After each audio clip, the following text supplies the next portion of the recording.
ایک بات کی نیت کر کے جاؤ،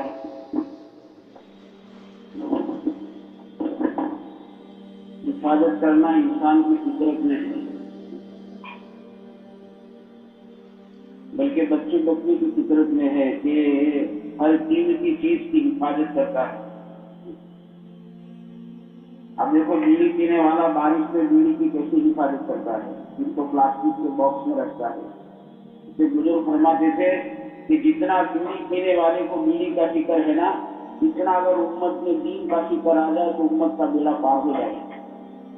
تو بھائی کسی چیز کو حاصل کرنا ایک الگ بات ہے، اور اس سے بڑی بات ہے کہ اس کی حفاظت کرنا، یہ سمجھداری کی بات ہے۔ کسی چیز کو محنت کر کے حاصل کر لی لیکن اس کی حفاظت نہ کی اور یہ ہاتھوں سے نکل گئی، جیسے نادانی کی بات ہے۔ تو ماہ مبارک اللہ پاک نے ہمیں عطا فرمایا، اور ماہ مبارک کا بہت بڑا حصہ ہمارے سروں پر سے گزر گیا۔ ہو سکتا ہے آج کی رات جو ہے وہ آخری رات ہو سکتا ہے، اللہ بہتر جانتے ہیں، اس ماہ مبارک کی آخری رات۔ پتہ نہیں آئندہ رمضان ہمیں نصیب ہوتا نہیں ہوتا ہے، زندگی وفا کرتی نہیں کرتی، جبکہ نماز 2-3 گھنٹے کے بعد آتی ہے، لیکن پیارے آقا صلی اللہ علیہ وسلم کی نصیحتوں میں ہے جب تو نماز پڑھے تو یہ سمجھ کر پڑھ یہ میری زندگی کی آخری نماز ہے۔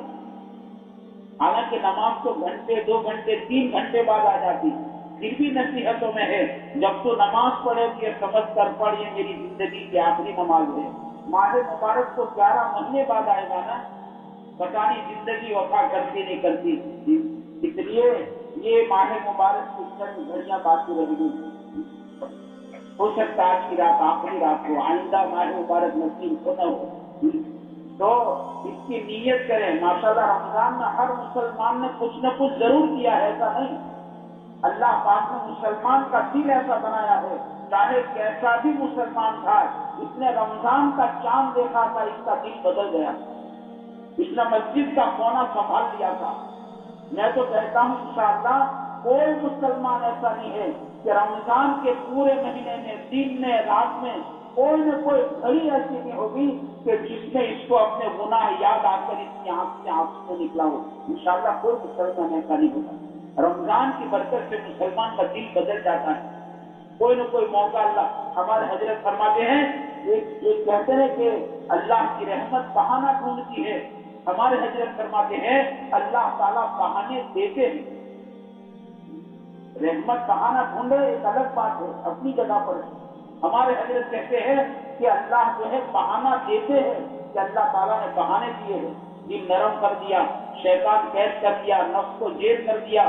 تو کوئی مسلمان ایسا نہیں کہ کسی نہ کسی موقع پر اس کو اپنے گناہ یاد نہ آئے ہو، اللہ سے نہ ڈرا ہو، اس کی آنکھ سے آنسو نہ نکلا ہو۔ میرے دوستو ضرور آنکھوں سے آنسو نکلا ہے، ہر ایک نے ماشاءاللہ رمضان کی قدر کی، ایسا نہیں۔ مسلمان ہے، اس کے سینے میں توحید کی امانت ہے، تو ماشاءاللہ ہماری مسجدیں بھری ہوئی تھی، اور تھکا ہارا مسلمان رات کو بڑے شوق کے ساتھ اللہ کے کلام کو سنتا تھا، روزے میں بھوکا اور پیاسا یہ رہا ہے، بھوکا پیاسا رہا ہے۔ اس نے گھاڑے بکری کی کمائی کا صدقہ خیرات کیا ہے، اپنی زکات کو حساب کر کر کے اس نے نکالا ہے، اس نے یتیموں کو یاد کیا ہے، بیواؤں کو یاد کیا ہے، اس نے غریبوں کو یاد کیا ہے، اس نے خالی عید کے دن کے لیے اپنے بچوں کو یاد نہیں کیا۔ ماشاءاللہ مسلمان ہے مسلمان، اس نے یتیم بچوں کو بھی یاد کیا ہے کہ مجھے تو یتیم بچوں کی نیند کرانی ہے، مجھے تو غریب بچوں کی نیند کرانی ہے، ماشاءاللہ صدقہ خیرات کیا ہے۔ تو ہر مسلمان نے رمضان میں انشاءاللہ کچھ نہ کچھ کیا ہے، ہم زیادہ وہ تو اللہ کی توفیق ہے۔ اب یہ مسئلہ جس کی حفاظت کرنا یہ سمجھداری کی بات ہے کہ جو ہم نے ماہ مبارک میں محنت کی ہے، حاصل کیا ہے، اللہ تعالیٰ نے، آپ یقین مانو ہر ایک کو اللہ تعالیٰ نے کچھ نہ کچھ ضرور دیا ہے۔ ان کی رحمت کا دریا چھاپے مارتا ہے، ہر آن رمضان میں اللہ کی رحمتیں برستی۔ حضرت نظام الدین اولیاء رحمۃ اللہ علیہ فرماتے کہ رمضان کا ایک ایک دن جو ہے نا وہ پورے سال کی خیر کو لاتا ہے۔ رمضان کا ایک ایک دن جو پورے سال میں جتنی بھلائی آتی ہے، رمضان کا ایک ایک دن یہ پورے سال کی خیر کو لاتا ہے، پورے سال کی خیر کو لاتا ہے۔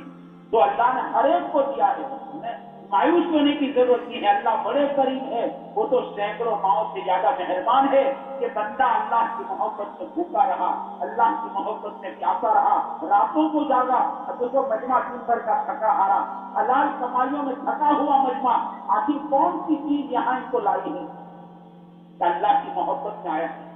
اللہ بڑے قدردان ہے نا کہ بندہ آدھی کھجور صدقہ کرتا وہ احد پہاڑ کے برابر اللہ تعالیٰ اس کی پرورش کرتے ہوتے، ایسی قدردان ذات انشاءاللہ اللہ نے ہر ایک کو دیا ہے، ہر ایک کو رمضان کے سوغات ہیں وہ اللہ تعالیٰ ہر بندے کو عطا فرماتے ہیں۔ اب اس کی حفاظت کرنا یہ سمجھداری کی بات ہے، اس کی حفاظت کرنا، تو اس کی حفاظت کیسے کریں گے؟